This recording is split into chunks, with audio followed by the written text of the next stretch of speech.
Kasi mga kababayan, eto na tayo. Ngayon lang, kaya actually hindi dapat tayo magla-live kasi nakakuha tayo ng impormasyon. Okay? Napag-alaman natin, according to our source, na ito hindi na to bago sa akin. Ang nag-orchestrate ng pag-kidnap kay Pangulong Duterte, ayon sa informante, ay si Lisa Tanas talaga. Alright? At ang reason ay what?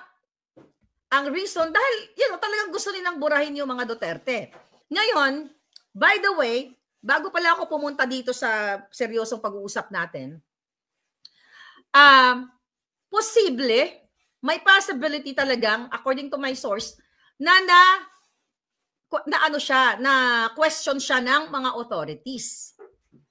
Possible, pero yung pangalawang informante natin, eto na nga. Ang sabi niya, Miss Maharlika, galing mismo to sa kamag-anak mo. Diyan, kamag-anak nila ng mga Marcos Romualdez na ang nag-orchestrate ng lahat ng ito para ipakidnap ang Pangulong Duterte ay si Lisa Tanas at si Bangag ay sunod-sunuran lang. Ang kadahilanan ng kaputahan ni Lisa na nagpunta dito sa Amerika, according to our source, ato ay mga palabas lamang na siya ay merong working visit dito. Pero yung pala, in preparation, according to our source, na siya ay natatakot na kapag ginawa nila, kasi destined siya, talagang focus siya na gawin ang pagpakidnap kay Pangulong Duterte. Okay? Kung sakaling magkaroon ng revolusyon sa Pilipinas, ay safe na siya dito sa Amerika.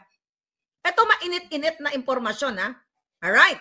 Ngayon, mayroon pa daw si Romualdez, si Tamba, at etong particularly si Tamba, mga palangga, medyo nagdadalawang isip pa daw na ipadukot o ipakidnap si Pangulong Duterte sa ICC.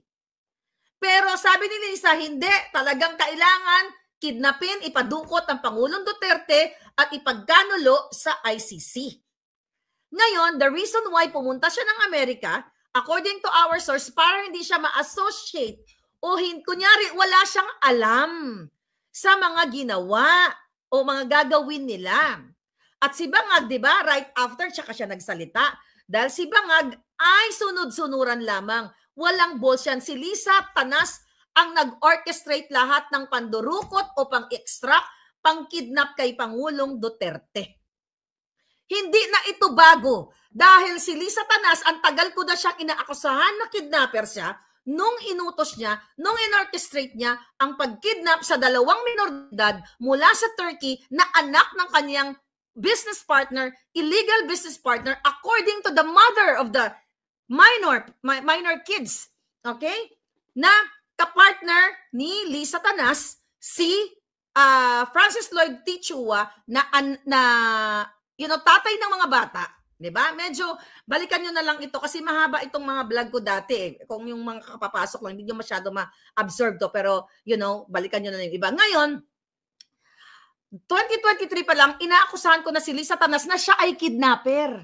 So, napag-alaman natin ngayon na gumawa siya ng event dito sa Manila International Eclabush Film Festival na umattend yung mga artista, mga politiko, andun si Jingay, andun si Kilay, at kung sino-sino pang mga tao, para umiwas siya na kung sakali na kayo ay mag-peaceful revolusyon para panindigan ang inyong bayan dahil binababoy, ginagago kayo ng baka ng inang kidnapper na si Lisa, secure daw siya dito sa Amerika.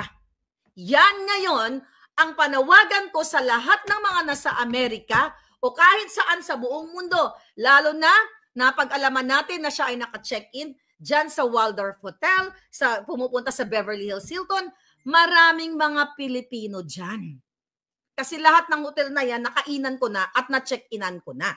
Pero ang favor na hingiin ko sa inyo mga palangga, ready your camera. Okay? Picturean, videohan, at pasimplihan ninyo at isend nyo dito, ayan, At isend nyo dyan, yan ang crawler na yan, sa ating email, maharlikanetwork@protonmail. So ngayon, gusto ko liwanagin na inorkestra ni Lisa Tanas na ipadukot ang Pangulo. Ako po, hindi na nasa-shock, ulitin ko muli. Tapos mga kababayan, ay talaga namang umiwas siya at gumawa siya ng mga eksena dito na mga party-party kasi hindi naman working visit. Pinakita ko na sa inyo yung video na nagpa-party sila. Hindi ganyan ang working visit. At dapat na yung gurangtot na siya, wala namang problema kung may mga kaibigan ako na may edad na rin o senior at 65, 70, ay napakaganda pa. 'Di ba? Katulad na lang ni Tita Fanny, shout out sa iyo, lagi nanonood sa akin. Tita Fanny, ayan, 87 years old, pero very organic at maayos, walang formalin yung mukha. Ganun pa man, mga kababayan, okay? Alright. Tingnan natin itong mensahe sa atin. So yun nga, takot na takot siya, okay, na ayaw niya daw, sabi niya, ayaw niyang nasa Pilipinas siya kasi takot siya na magkaroon nga ng revolusyon. Pero daw si Tamba at si Bangag, medyo may alinlangan pa kasi hindi nila matansya kung ano yung magiging impact ng tao. At nakikita nyo ngayon yung mga tao lumalabas na. So nandito na siya, bit-bit ang pera ninyo. Okay?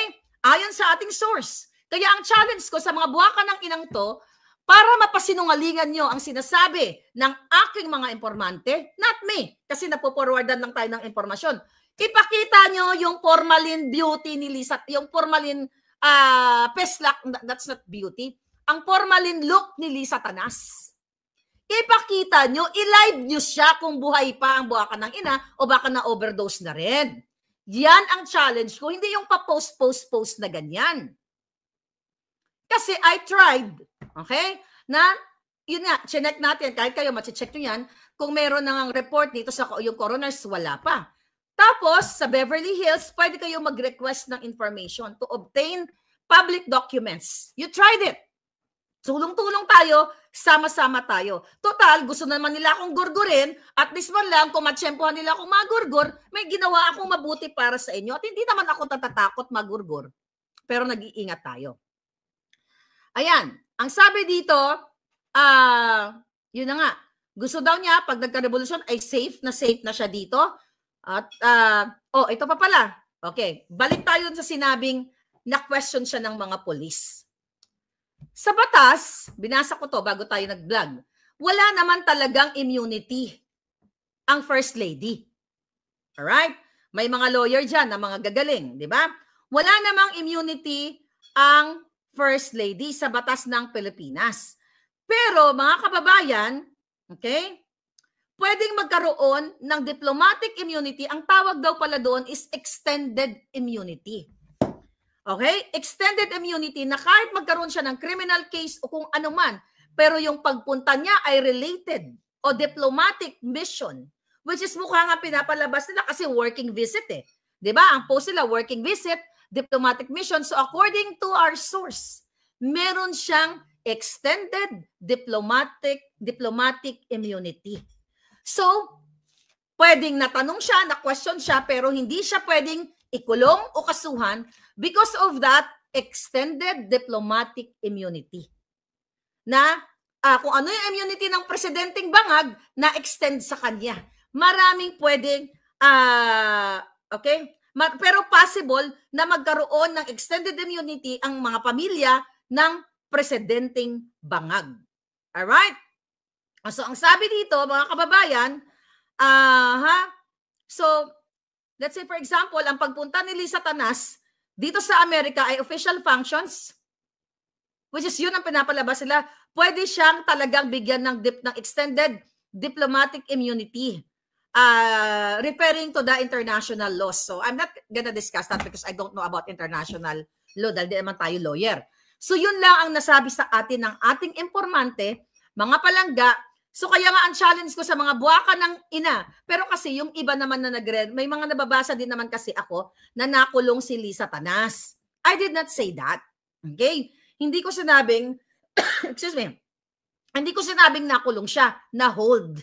Iba yung nakulong, iba yung na-jail ka sa word na na-hold for questioning. Yun na nga mga kababayan, Kaya ang ginawa nila, ito daw talaga si Martin Romualdez, nag-aalinlangan. Okay? Kaya naman, talagang isinakay nila ang Pangulong Duterte, kinidnap nila doon sa, ito, tignan natin dito, okay? Doon sa eroplano ni, alright, okay. Doon sa eroplano na sinasakyan, o sinabi nga nila is presidential plane, di ba? Sinabi ni John Vic Remulla. So ngayon, napag-alaman natin nga, yung natin yan, na-i-vlog na natin yan, na ang nagmamay-ari niyan ay, ang kanilang mga amigo o amiga. Okay, marami yatang owner siya nang nag-handle niyan. But, hindi na lang natin isa-isahin yung mga pangalan. But anyway, connected sa kanila. So ngayon, mga palangga, okay, ito ang eksena ngayon. Bigyan natin to. Okay? Ano pa yung ibinigay sa atin na information? Alright. Kaya sabi mas malakas ang loob niya. Okay? Na sinasabing fake news ka. Sabi ng ating informant, fake news ka kasi may extended immunity siya. Kaya nga sabi ko dun sa kausap ko, sabi ko palang I did not say na nakulong siya. Ang sinabi ko, allegedly na-hold siya. Alright? So ngayon, mga kababayan, okay? Sabi daw ni Tambaloslos, kay Bangag, wag na nating ituloy ito. Kasi hindi natin alam kung ano magiging reaksyon ng taong bayan. Baka dito tayo matatapos o mapapahamak. Alright? At ang sabi nga dito, okay, dito na raw si Lisa Tanas magre-retire sakaling magkaroon ng change of government o maipatumba ang gobyernong Bangag. Basta siya lahat ang nag-orchestrate ng pagdukot kay Pangulong Duterte. Last minute, tumawag daw to si Martin Romualdez at saka si Lisa Tanas, ay si Bangag Jr. kay Lisa Tanas, na wag na nating ituloy ito kasi hindi natin alam yung repercussion nito sa mga tao. Ngayon, dahil sabi nga ng importante natin, malapit din sa kanila, wala naman talaga si Bangag Jr. Walang alam. Kaya sunod-sunuran si Lisa Tanas. Nung sinabi daw ni Lisa Tanas, ay ni Tambaloslos at ni Bangag, wag na nating ituloy ito, nagsisigaw at nagwawala daw si Lisa Tanas na dapat ituloy yan.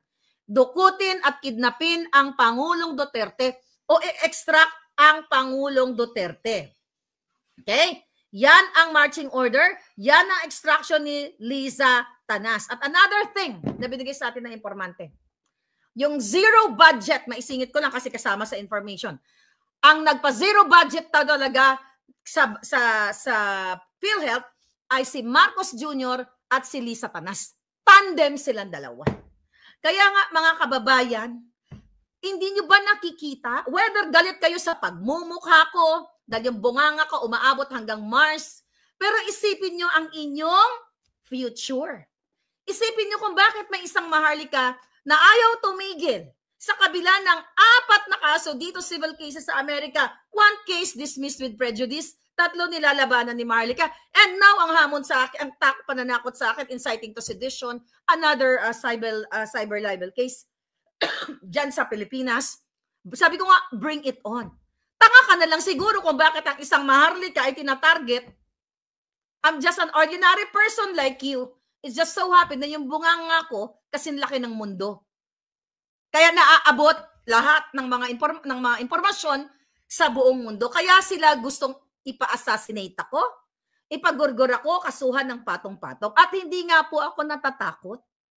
Kaya huwag kayong matakot na manindigan. Now, alam nyo na ang pinakamamahal nyong PRRD, kayong mga PSG, na nakikita nyo na si Marcos, si Lisa ay sinisigaw-sigawan kayo. May mga namatay na nga na PSG na hindi nila ni-report. Diba? Kayo dyan, manindigan kayo para sa bayan. Is that inciting? Ang sabi ko lang, manindigan kayo. Mag-speak up kayo, sabihin nyo sa taong bayan because you're there to serve and protect the people and to protect the soberanya na sinasabi ninyo. Ngayon, nakita nyo na, kita ninyo, dito ka pala Lisa Tanas nandito ka, kung nandito ka sa Amerika, I challenge you. Dito tayo magbabakpakan sa korte. Total, nagpa-picture-picture ka doon sa abogada na nag-represent kay Johnny Depp kasi panindak nila sa akin yun eh. Nasindakin ko to, tangina, abogado di, ano ba yan? Campanilla ang tawag dyan sa Pilipinas, di ba? Sindakin ko to. Gusto ko pong sabihin sa inyo, sa kabila ng panggigipit nila sa akin, sinusubukan nila akong gipitin pero lumalaban po ang isang maharlika. So kaya nga sina-challenge kita, buha ka ng ina mong kidnapper ka. Kung nasa Amerika ka, file a case against me na tinatawag kitang kidnapper at smuggler ka at ang asawa mo ay addictus benedictus. With that, I can present ng mga ebidensya ng pinagnangak-ngak ko dito. Andito ka pala, dito ka mag-retire, tang-ina ka. Oh, harap-harapan tayo, kaso sa kaso, di ba? Ang tapang mo dahil ginagastos mong pera ng bayan. Ako